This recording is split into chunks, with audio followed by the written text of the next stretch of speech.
Sir, naglilinis wala si sir. Nabutan natin, no? Ito yung kanyang aviary, oh. Natukoy ko na isang breeder ng African lovebirds dito sa lugar namin, mga kalapatids.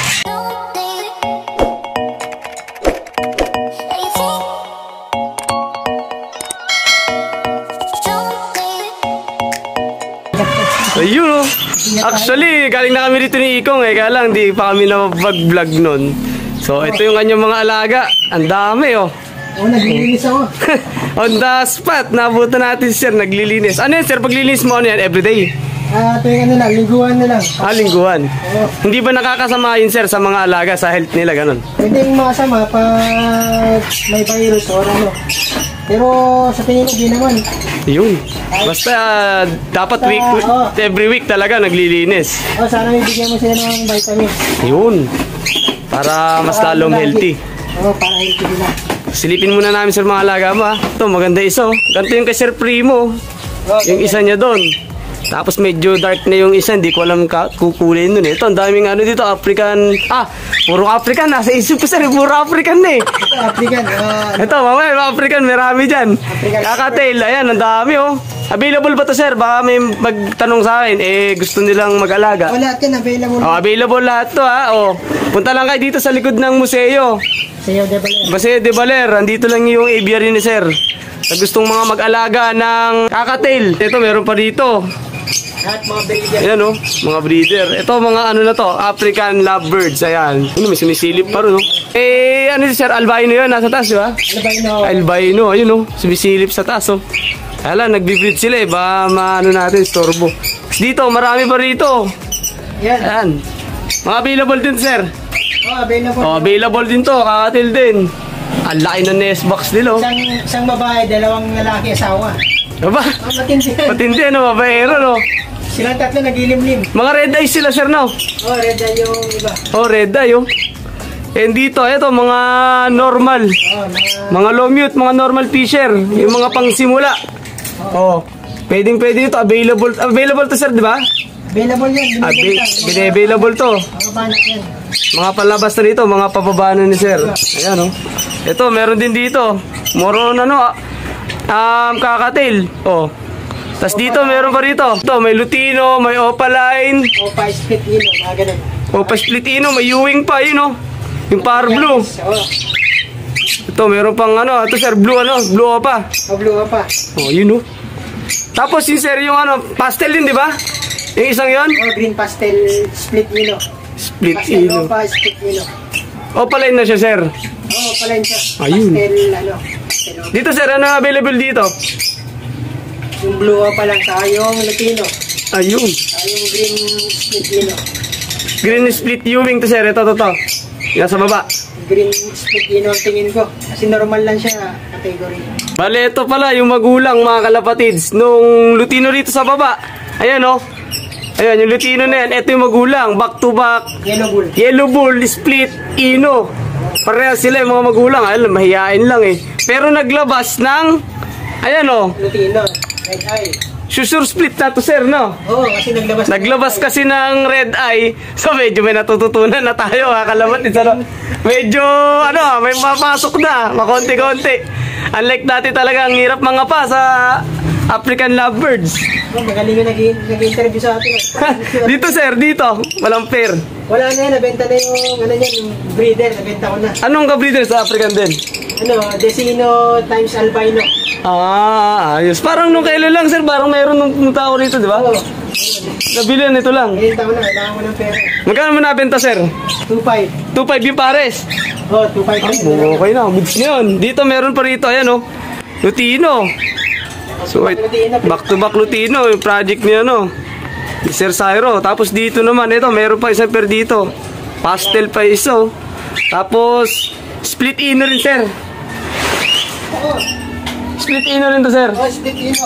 Split ino. Lutino Opaline. Pag naglabas, Lutino Opaline, sir. Ayun.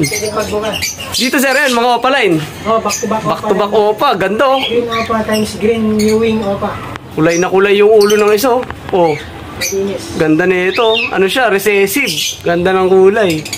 Tapos dito, sir, Opaline din. Green New Wing Opaline times Blue Opa.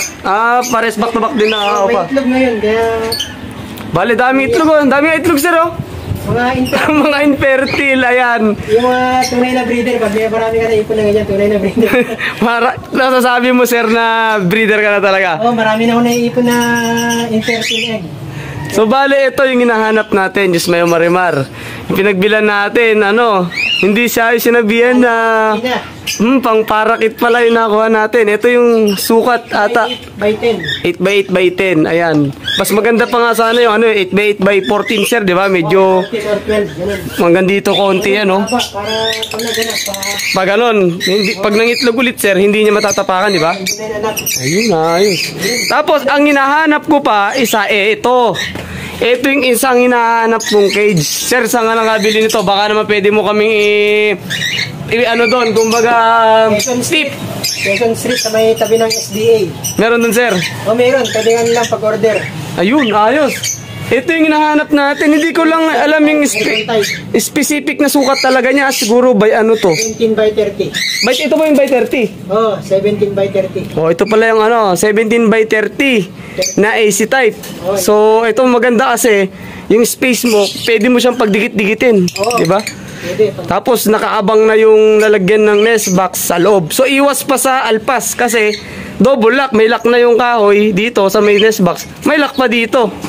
So, kasi kapag ganito, ang disadvantage nito, pag walang ganyan, padlock, kapag pinakalaman ng bata, so wala na, breeder natin. Yun, tama yun. Diba, sir? Magaling yung nag-iintay. So, ayun, ang ganda rin nun, albino nun, red eye, oh. Tapos, ito, sir, yellow bull. Ay, di, Lutino din. Back to back Lutino, di pa na nag-breed. Ang dami mo, sir, dalawang pares yung back to back Lutino mo. Dilawan kasi tayo. Pero, BBM. BBM! So, ayan, ulitin ko, sa lahat ng may gusto, punta lang kayo dito, May mga, ito, sir, itong opaline na to. Green New Wing Opaline. Pang-out din yan, sir. Pwede yung ibenta, pwede yung ipalit. Ayun. Para kakatil, sabi ng kuya ko. Ayun, pwede daw, oh. Swap. Kasi So, ano na yan, 6 months na yata. Pwede na yun. naglulugon lang yung sir, yung tuktok ng ulo. Ano yun, naaway ng mga hen. Babae. So, sa papaligiran pala siya ng mga, dito, mga chicks. Yung meron tayong kasamang aviary visit. Dito sa library ni Sir Syro. Ano pangalan natin, madam? Ano pangalan mo? Shout out. Ayun, nag-iibon ka din. Ayun, mahilig parang bihira lang yung babae na mahihilig sa ibon. Kasi basically talaga ang mga nahihilig sa ibon, mga lalaki, sir, di ba? Halos more on, lalaki. So ito, buti, pinayagan tayong makapunta tayo dito kahit nagulat si sir. Bale, si sir, ilang taong ka na, sir, nag-aalaga ng ganito dito sa bahay mo sa aviary? 1 year lang. Isang taon pa lang? March 2021. So iniisip ko, yung 1 year ko, sir, baka possible, ganito rin mangyari sa akin. Pag sineryoso ko. Basta may pambili. Basta may pambili. Basta may budget. Kasi na budget. Tapos, isa ko pang tanong, sir, kasi makakamotivate sa akin to saka sa mga viewers natin. Bakit sa dami-dami, sir, ng alaga, pwedeng mga aso, kambing, baka kalabaw, bakit, sir, ibon yung napili mong alagaan? Matipid sa pagkain. Sa maintenance? Saka small space lang, pwede na mag-alaga. Iyon. Saka demand. Diba? Yung demand niya. Maraming mahilig mag-alaga talaga ng ibon. So, iba kasi yung naka-advance ka na mag-breed. Siyempre, sa'yo nakukuha. Ikaw yung may alam, sa'yo nakukuha ng mga idea katulad nga ng pumasyal kanina. So, ayan, sila yung lalapitan agad kapag nag-breed ka talaga nauna. Diba? Tapos, ano pa bang pwede natin itanong dito?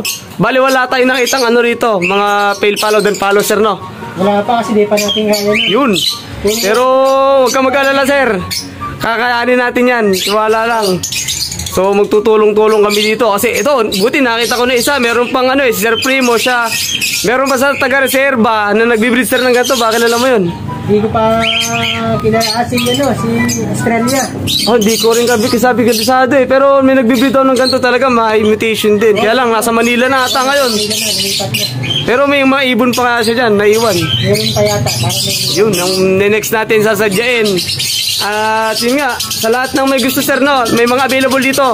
nandito na lagi sir, kontakin niyo sa Facebook niya, Syro. Maraming salamat sir kasi pinaunluan mo ako dito na pumasyal. Actually, pangalawang pagpasyal natin dito. Salamat din. Kasi nakaka-motivate talaga kapag nakikita para tayong nag-newbie ulit. Para tayong nag-newbie ulit sa Kalapate. Nararamdaman ko na naman yung naramdaman ko sa Kalapate dati. Na yung eagerness mo, yung parang gusto kong magbili na ng maraming cage, gusto kong ganito ganyan.